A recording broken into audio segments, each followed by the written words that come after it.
ഉത്തർപ്രദേശിലെ ഒരു ചെറിയ ഗ്രാമത്തിന്റെ കഥയാണിത്. പാലംപൂർ എന്നാണ് ഗ്രാമത്തിന്റെ പേര്. പാലംപൂർ ഗ്രാമത്തിൽ ഷീലാദേവി തന്റെ മൂത്ത മകൾ അപേക്ഷയുടെയും മകൻ ലലിത്തിന്റെ കൂടെയും താമസിച്ചു. ഷീലയുടെ ഭർത്താവ് അമർപാൽ 10 വർഷത്തിനു മുൻപ് മരിച്ചുപോയി. പണക്കാരുടെ വീട്ടിൽ ജോലി ചെയ്താണ് ഷീല തന്റെ കുടുംബം നടത്തിയത്. ഒരു ദിവസം രാവിലെ ഷീലയുടെ മകൻ ലലിത് പുറത്തുനിന്നും ഓടിക്കിതച്ചു വന്നു. എന്താ സംഭവിച്ചത്? എന്തിനാ ഇങ്ങനെ ഓടിക്കിതച്ചു വന്നത്? അമ്മേ, എനിക്ക് ജോലി കിട്ടി. ഇനി നമ്മൾ കാശിന് വേണ്ടി കഷ്ടപ്പെടേണ്ട കാര്യമില്ലമ്മേ. ജോലിയോ? എന്ത് ജോലി? അമ്മേ, നമ്മുടെ ഗ്രാമത്തിലെ റേഷൻ കടയില്ലേ, അവിടെയാ എനിക്ക് ജോലി കിട്ടിയത്. മാസം എനിക്ക് 2000 രൂപ ശമ്പളം തരാമെന്ന് അവർ പറഞ്ഞിട്ടുണ്ട്. എടാ മണ്ട, എന്റെ മകൻ ജോലി ചെയ്യണമെന്ന് ഞാൻ ഒരിക്കലും ആഗ്രഹിച്ചിട്ടില്ല. കാരണം ജോലി ചെയ്യുന്നതിന്റെ കഷ്ടപ്പാട് ഞാൻ അനുഭവിച്ചിട്ടുണ്ട്. എന്ത് തന്നെ ചെയ്യേണ്ടി വന്നാലും, വിശന്ന് വലയേണ്ടി വന്നാലും നിങ്ങളെ രണ്ടുപേരെയും ഞാൻ നല്ല നിലയിലാക്കും. ലലിതും അപേക്ഷയും അമ്മ പറഞ്ഞ കാര്യങ്ങളെല്ലാം കേട്ടു. അവരുടെ മനസ്സിലുള്ള ആഗ്രഹങ്ങൾ അവർക്ക് മനസ്സിലായി. ഇങ്ങനെ കുറെ വർഷങ്ങൾ കഴിഞ്ഞു. അപേക്ഷ 12th സ്റ്റാൻഡേർഡ് പാസ്സായി. ലലിത് 10th പാസ്സായി. അമ്മേ, ഇനി എന്താ ചെയ്യണ്ടേ? ഇനി എന്താണെന്നോ അങ്ങനെ ചോദിച്ചാൽ, ഇനി നടക്കേണ്ടത് നടക്കണം. കല്യാണം. നിന്റെ കല്യാണം നടത്തി തരുമെന്ന് ആരാണ് ഇപ്പൊ പറഞ്ഞത്? ഞാൻ നിന്നെ ഡോക്ടറാക്കാൻ ആഗ്രഹിക്കുന്നു. മോനെ, നിന്റെ അച്ഛൻ ദാരിദ്ര്യവും ചികിത്സയില്ലാതെയുമാണ് മരിച്ചത്. അതുകൊണ്ട് നിന്നെയും ഞാനൊരു ഡോക്ടറാക്കാൻ ആഗ്രഹിക്കുന്നു. പാവപ്പെട്ടവരാരും ഇനി മരിക്കരുത്. അമ്മേ, ഈ ലോകത്തിലെ ഏറ്റവും നല്ല അമ്മയാണ് എന്റേത്. അതെ അതെ മോളെ, പോ, വേഗം പോയി പഠിക്ക്. ഞാൻ നാളെ രാവിലെ പട്ടണത്തിൽ പോകും. എന്നിട്ട് ഡോക്ടറോട് ചോദിക്കും എങ്ങനെയാണ് ഡോക്ടർ ആവേണ്ടതെന്ന്. അമ്മേ, എനിക്ക് ഇൻസ്പെക്ടർ ആകാനാണ് ആഗ്രഹം. എനിക്ക് വേണ്ടി അതും കൂടി ഒന്ന് ചോദിച്ചിട്ട് വരണേ. 2 മക്കളും പഠിക്കാൻ ആരംഭിച്ചു. ഷീലാദേവി കൂടുതലായി ആലോചിക്കാനും തുടങ്ങി. താൻ കുട്ടികൾക്ക് വാക്കു കൊടുത്തു, പക്ഷേ പഠിപ്പിക്കാൻ പണം എവിടെ നിന്ന് കിട്ടും? അവൾ ഇങ്ങനെ ചിന്തിച്ചു കൊണ്ടിരുന്നു. എന്റെ അടുത്ത് ഒരു ഒഴിഞ്ഞ നിലമുണ്ട്, അത് വിറ്റാ മതിയാവും. എന്നിട്ട് കുട്ടികളുടെ കൂടെ പട്ടണത്തിൽ പോകാം. ഷീലാദേവി ആദ്യം പട്ടണത്തിൽ ചെന്ന് ഒരു ഡോക്ടറെ കണ്ടു.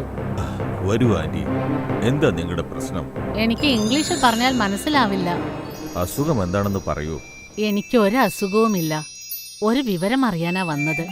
എന്റെ മകളെ ഒരു ഡോക്ടർ ആക്കണമെന്നുണ്ട്. എങ്ങനെയാണ് അവളെ ഡോക്ടർ ആക്കുക? ഡോക്ടറാകാൻ 2 വഴിയുണ്ട്. ഒന്ന്, നിങ്ങളുടെ കയ്യിൽ ഒരുപാട് കാശ് വേണം. എങ്കിലേ പ്രൈവറ്റ് യൂണിവേഴ്സിറ്റിയിൽ ഫീസ് അടയ്ക്കാൻ സാധിക്കൂ. അല്ലെങ്കിൽ ഗവൺമെന്റ് കോളേജിലും പഠിപ്പിക്കാവുന്നതാണ്.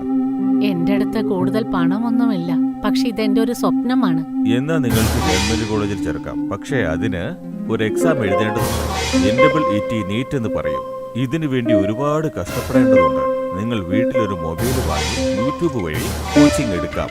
അതിനുശേഷം വരുന്ന ചിലവെല്ലാം ഗവൺമെന്റ് നോക്കിക്കോളും.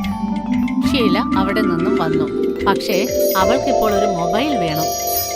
അതിന് അവൾ ഭർത്താവിന്റെ ഓർമ്മയ്ക്കായി തന്റെ കയ്യിലുണ്ടായിരുന്ന സ്വർണ്ണ മോതിരം വിറ്റു. എന്നിട്ട് ഡോക്ടറോട് ചോദിച്ച് ഒരു മൊബൈൽ വാങ്ങിച്ചു. ഇതെന്താണ് അമ്മേ? ഇനി ആർക്കും നിന്നെ ഡോക്ടർ ആവുന്നതിൽ നിന്ന് തടയാനാവില്ല. ഈ ഫോണിലൂടെ നീ പഠിച്ചോ. ഡോക്ടർ ഓരോ പരീക്ഷയെക്കുറിച്ചും പറയും. അതെല്ലാം നീ പാസ്സാകും. പിന്നെ നീ ഡോക്ടറാകും. ലളിത്, നീയും ഇതിലൂടെ പഠിച്ചോ. ഫോൺ കണ്ടപ്പോൾ 2 കുട്ടികളും സന്തോഷിച്ചു. ലളിത് 12th പാഠങ്ങളും അപേക്ഷ നീറ്റിന്റെ പാഠങ്ങളും അതിലൂടെ പഠിച്ചു. ഒരു ദിവസം ലളിതും അപേക്ഷയും പഠിച്ചുകൊണ്ടിരിക്കുകയായിരുന്നു. അപ്പോൾ പുറത്തുനിന്ന് അയൽക്കാരി വീട്ടിലേക്ക് വന്നു. എന്തൊരു കാലമാണിത്! പാവം വയസ്സായ അമ്മ അടുക്കളയിൽ പണിയെടുത്തുകൊണ്ടിരിക്കുന്നു, മക്കൾ മൊബൈൽ കണ്ട് രസിക്കുന്നു. അല്ല, അവർ 2 പേരും പഠിച്ചുകൊണ്ടിരിക്കുകയാണ്. ലളിത് പഠിച്ചാ നിനക്ക് ഭാവിയിൽ ഉപകരിക്കുമെന്ന് എനിക്കറിയാം. പക്ഷെ എന്തിനാ അപേക്ഷയെ പഠിപ്പിക്കുന്നത്? ഞാൻ എന്റെ 2 മക്കളെയും പഠിപ്പിക്കാനായി ഓരോ വീടുകളിലും ചെന്ന് ജോലി എടുക്കുകയാണ്. ഉപജീവനവും നയിക്കുന്നു. നീ കൊള്ളാമല്ലോ. പ്രായമായി ഒരു പെൺകുട്ടി വീട്ടിലുള്ളപ്പോ ജോലി എടുപ്പിക്കാതെ കളക്ടറാക്കാൻ നോക്ക്. നാണമില്ല ഇതൊക്കെ പറയാനായിട്ട്. നിങ്ങൾ നിങ്ങളുടെ വീട്ടിൽ ചെല്ല്. എന്റെ അപേക്ഷ എന്റെ സ്വപ്നങ്ങളെല്ലാം പൂർത്തിയാക്കും. അയൽക്കാരി അവിടെ നിന്ന് പോയി. ഷീലാദേവി കുടുംബത്തിലെ ചിലവുകൾ നടത്താനായി കൂടുതൽ ജോലികൾ ചെയ്യാൻ തുടങ്ങി. ലളിതും അമ്മയോട് പറയാതെ ചെറിയ ചെറിയ ജോലികൾ ചെയ്ത് പണം സമ്പാദിച്ചു. അതിനോടൊപ്പം തന്നെ അവൻ നന്നായി പഠിച്ചു. ഒടുവിൽ എല്ലാവരും കാത്തിരുന്ന ആ സമയം വന്നു. 1 വർഷത്തിനു ശേഷം അപേക്ഷയുടെ അധ്വാനത്തിന് ഫലം കിട്ടി. അവൾക്ക് പട്ടണത്തിലെ ഒരു വലിയ മെഡിക്കൽ കോളേജിൽ അഡ്മിഷൻ കിട്ടി. ഇന്ന് നീ എന്റെ ഒരു സ്വപ്നം പൂർത്തിയാക്കി. ഇനിയുള്ള കാര്യങ്ങൾ നീ തന്നെ നോക്കണം മോളെ. നിന്റെ ചിലവിനുള്ള പണം ഞാൻ മാസം മാസം അയക്കാം. ഭദ്രമായിരിക്കണം. അതെ ചേച്ചി, ഞങ്ങളെപ്പറ്റിയുള്ള ചിന്തയൊന്നും ചേച്ചിക്ക് ഇപ്പൊ വേണ്ട. നല്ലൊരു ഡോക്ടറായി വന്നാൽ മാത്രം മതി. അപേക്ഷ രണ്ടുപേരെയും കെട്ടിപ്പിടിച്ച് ഗ്രാമത്തിൽ നിന്നും പട്ടണത്തിലേക്ക് മെഡിസിൻ പഠിക്കാനായി പോയി. 3 വർഷത്തിനു ശേഷം ഒരു ദിവസം ഷീല ഏതോ വീട്ടിൽ ജോലി കഴിഞ്ഞ് വീട്ടിലേക്ക് തിരിച്ചെത്തിയപ്പോൾ ആ നാട്ടിലുള്ള ചിലർ തന്റെ വീട്ടുമുറ്റത്ത് നിൽക്കുന്നത് കണ്ടു. അത് കണ്ട് അവൾ പേടിച്ചു.